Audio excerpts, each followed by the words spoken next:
오늘 송 변호사님이 열심히 준비해 오신 법이 있습니다. 어떤 법이죠? 오늘 알려드릴 법은 소년법이라는 건데요.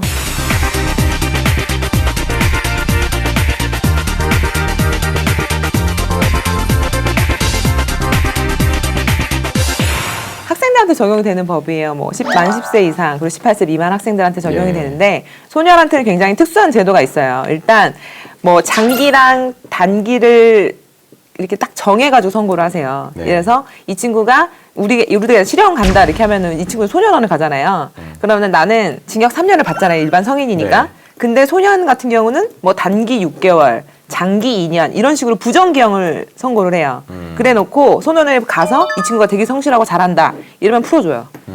그렇게 될 수 있는 게 약간 소년들한테는 약간 그런 특례가 있어요. 그러니까 요게 그거죠? 그러니까 단기 6개월 이상 살아야 되고 그렇죠. 그 아무리 이후부터는 많이 살아도 2년은 못 산다. 그러니까 만약에 형을 단기 6개월, 장기 2년에 처한다 그러면 2년은 넘을 수 없고 6개월은 넘어야 되고 근데 그 안에서 8개월 살다 나올 수도 있고 22개월 살다 나올 수도 있고 그렇단 말씀이죠. 교육 목적이 달성이 됐다 이러면 내보내줄 수 있는 사실 제도죠. 그리고 사실 이렇게 소년원에 가는 경우는 거의 많지가 않아요. 왜냐면 실제로 이 소년원으로 가게 되는 경우는 경찰서장이 보낼 수도 있고 학교장이 보낼 수도 있고 검사가 보낼 수도 있고 법원에서도 이거는 소년부로 보내야겠는데 가정법원 소년부로 보낼 수 있어요.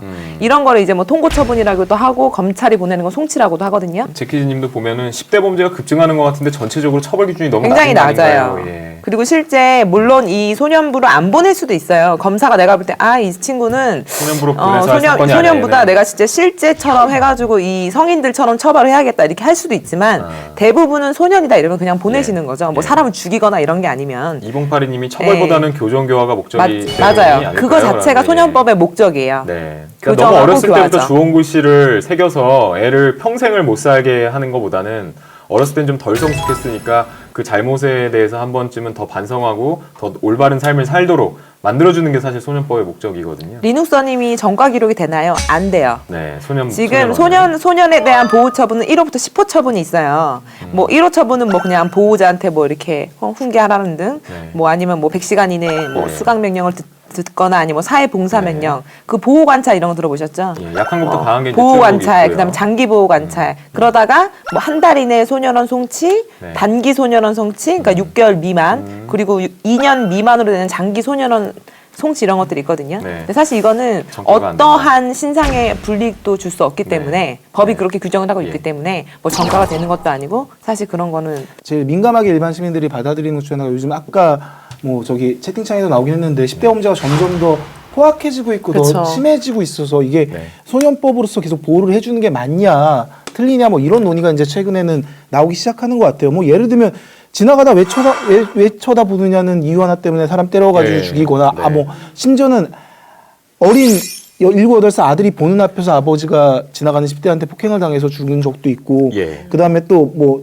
더 요즘 심각해지고 있는 건 계속 성과 관련된 것들. 그러니까 예를 들면 같은 10대가 10대 아이들을 성매매를 시킨다거나 이런 범죄가 점점 그러니까 어른들이 하는 범죄와 버금갈 정도로 단순한 흉기 단독이나 우발적으로 벌어지는 게 아니라 계획적으로 실제 이제 이런 성과 관련된 것들은 이제 성매매할 경우에는 반대로 실제 성매매가 이루어지는 게 아니라 어른들을 유인을 해서 그거를 협박해서 돈을 뜯어낸다든가 해서 지금 이게 단순히 우리가 예전에 소년들이 저지를 만한 범죄다라고 하는 것보다 훨씬 더 큰 사건들이 요즘은 왕왕 일어나잖아요. 그래서 이런 것 때문에 이제 소년들에 대한 처벌이 좀 더 강해져야 되는 게 아니냐 이런 얘기가 나오는데 이 부분에 대해서는 어떻게 생각을 하시는지. 굉장히 중한 사건 같은 경우 제가 아까 말씀드렸지만 무조건 다 소년부로 보내는 건 아니에요.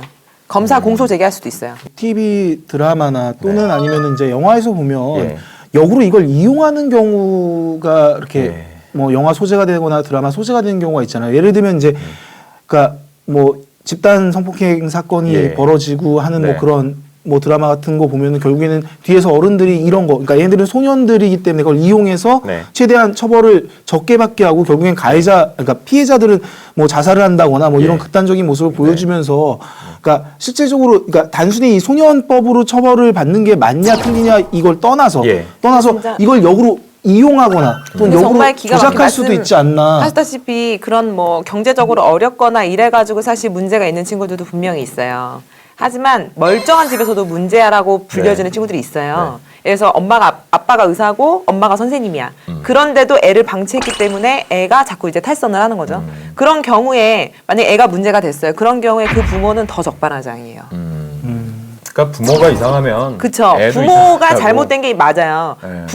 애들은 정말로 부모님의 영향을 너무 많이 받고 자라기 때문에 그렇죠. 그럼 사실 애들이 잘못한 거 부모가 처벌받을 수 있는 뭐 이런 법을 그러니까 만들 수 있는 방법이 그게 원래 연좌제죠, 연좌제라고 있었는데 연좌제. 연좌제가 폐지됐죠. 원래 3족을 멸했죠. 그렇죠? 옛날에는? 예, 3족을 멸했죠. 주변에 다 반결쪽까지 싹 다 씨를 말렸는데 근데 요즘에는 청소년들이 알아요. 때리면은 뭐 내가 물어줘야 되고 오히려 가난한 애들은 때리지도 못해요. 예. 돈 줘야 되는 걸 알거든요. 네. 요즘 네. 똑똑한 친구들이 예. 많기 때문에 네. 내가 때리면은 단순히 뭐 소년원 가거나 뭐 이런 거에서 끝나는 게 아니라 우리 집 거덜난다는 걸 알기 때문에 가난하면 그렇게 하지도 않아요. 네. 아무튼 여러분들 네.